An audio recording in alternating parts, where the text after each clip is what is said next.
Good afternoon and thanks for joining us. I'm Judy Simpson. Sexual violence is not a topic you'll normally see or hear about on Across the Fence, but across the world, the Me Too movement continues to demonstrate the prevalence of sexual assault and harassment, especially in the workplace. So today we want to share a story about a group of Vermont high school students. They've spent the past year working in their school and their communities to foster a culture of respect and empathy to end sexual violence. Rebecca Gollin tells us more from Champlain Valley Union High School.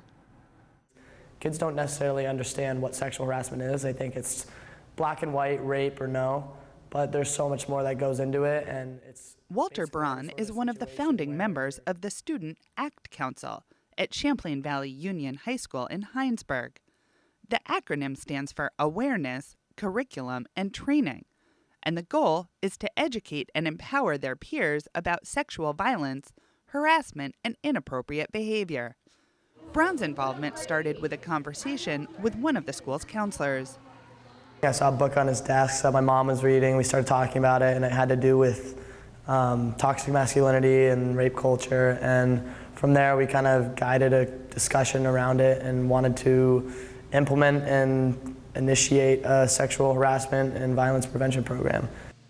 At around the same time, fellow CVU student Kiara Antonoli was taking a world history class that was making her think about what the real dangers to her personal safety are. And we were studying the Middle East, and I kept getting really frustrated because a lot of the things we were talking about were terrorism and national security issues and how it's a huge issue in our country. But I was fixating and focusing on the fact that you have, I think, like a 1 in 8,000 or 8 million chance of being killed by a terrorist in the United States, whereas women in the United States have a 1 in 5 chance of being raped. And I just thought the difference in those statistics and the fact that we were learning about terrorism as this huge national security issue was really telling about the priorities of our country right now and who we're taught to be afraid of versus who we should be afraid of. Kiara sent me an email last spring after we'd had a lengthy discussion about terrorism. Basically, she went home frustrated about the conversation. I don't know if she relayed any of this to you, but frustrated about that, and sent me this lengthy email. So I met with her, and the upshot of it was, I'm not really worried about terrorists. I'm worried about any male over the age of 12. And if you look at the statistics, it's absolutely true and horrifying. And it struck a chord in me just because we've all seen the stats and they're out there all over the place. We look at them every year at the beginning of the year as teachers, and nobody seems to do anything about it. So I took that information from Kiara and went to the principal and said, we got to do something. And so that's pretty much how it started. The administration, led by social studies teacher Chris Smith and school counselor Tim Trevithick, among others, decided to start by listening to their students. Last spring, Tim Trevithick and Chris Smith, who are two teachers/faculty here at CVU, asked Walter and I to put together a presentation for a faculty meeting that was in this past October. That presentation, which focused on sexual harassment and violence, got the ball rolling for Antonoli and Braun, who then started the council in order to have a bigger impact on the CVU community. That's when other students started getting involved. Iris Mann was at the faculty presentation. This needs to be talked about, and hearing it there in such a public way with all of our faculty members and watching their responses just kind of solidified that for me, as well as seeing the power and bravery that both Walter and Kiara had speaking on the issue. I wanted to kind of hopefully find my own power and find my own voice with that. The students teamed up with local nonprofit Hope Works to receive training on recognizing and preventing sexual violence. The trainings were absolutely incredible. Hope Works has been an amazing ally during all of this. I think the biggest thing that I took from it was the whole piece surrounding power and privilege, and that this isn't an issue that directly is unique to sexual violence, even though it is for sure the crux of it. It's harassment, bullying, any type of action that isn't okay on a core level has the same root within power and privilege. So that was really eye-opening for me to see. Coming out of it, you have such a better understanding of what people go through and how your decisions impact the world. And I think you can draw a parallel between sexual harassment and so many other things in the world. And that's just why being considerate and being like holding yourself accountable is important. And I think that's the biggest thing I took away. Now, after that training, the group did a number of presentations, both here at CVU and at places around the community, such as a local Rotary Club. Part of the goal was to just get people talking about a topic they would probably rather not talk about. I think CVU or any school is greatly a reflection of its community.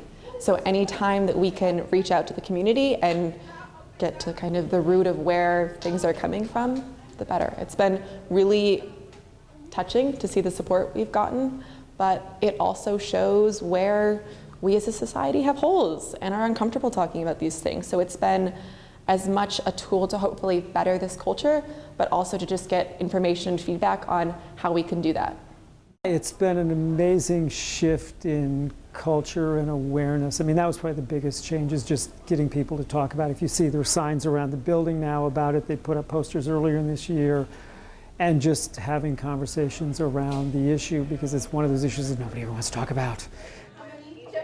So the first thing we did was we put together a set of posters for the bathroom stalls that had statistics from the CDC and from our youth risk behavior survey that we took at CVU from 2015.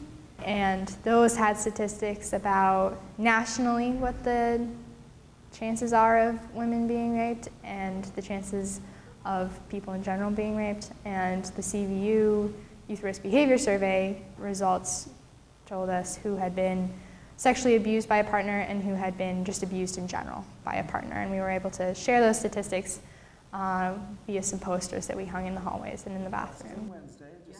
The students know that raising awareness about sexual violence and assault sounds different coming from them than it would from an adult. That's one reason why it's so important to them to be involved. I think there's a lot of confusion surrounding really what sexual violence is. And it's not just rape. And that's kind of a misconception. So it's anything that violates you and doesn't feel right in a way. And I guess the biggest thing that I keep seeing come out of that is that if something's uncomfortable or just doesn't sit well with you, the answer is not, oh, this probably happens to other people, it's fine. It's, oh, this is happening to other people and we're not saying anything and it's not okay. It needs to stop. So kind of gaining that awareness and feeling less alone with your experiences, and also recognizing that you or anyone deserves better. A lot of people look at me and see a male, right? And you don't necessarily think I'm the type of person to address this issue, but I have two older sisters who are both in college. I have younger cousins who are in middle school and high school, and I have a bunch of friends here who are either going to the workforce, military, or college next year. And sexual harassment is prevalent in almost every area of your life, high school, middle school, college, and it just gets worse. So I think it'd be cavalier and kind of irresponsible of me not to do anything.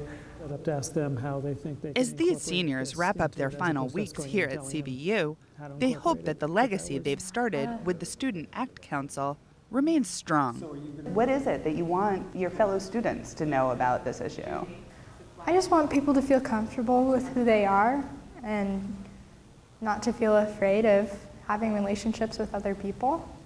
And I think that I want people especially to know that it's okay to say no, and I want them to practice saying no, even with small situations, even if they just don't want someone to hold their hand, or they don't want someone to hug them, or they feel uncomfortable with someone touching on their shoulder. Just being able to practice politely saying no and knowing that you have that power is really important for people to realize, and it helps you so much realize your self-value when you're in a situation that is dangerous, knowing that you can find help.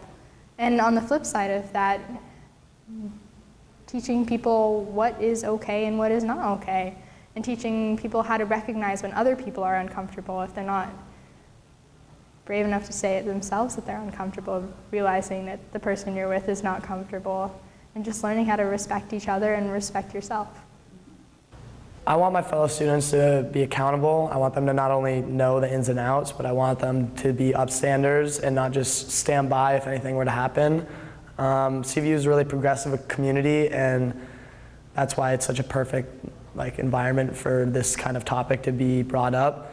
And so for my fellow CVU students, I think now that they know that it's a problem and now that they've been informed, they're held accountable, and the decisions they make reflect them and reflect our school. So I just hope that they're making good decisions.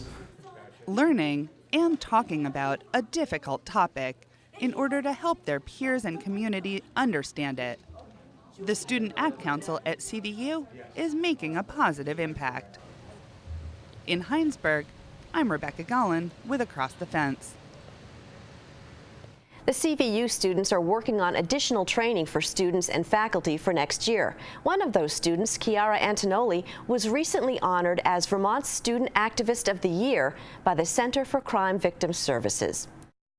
That's our program for today. Thanks for joining us. I'm Judy Simpson. I'll see you again next time on Across the Fence.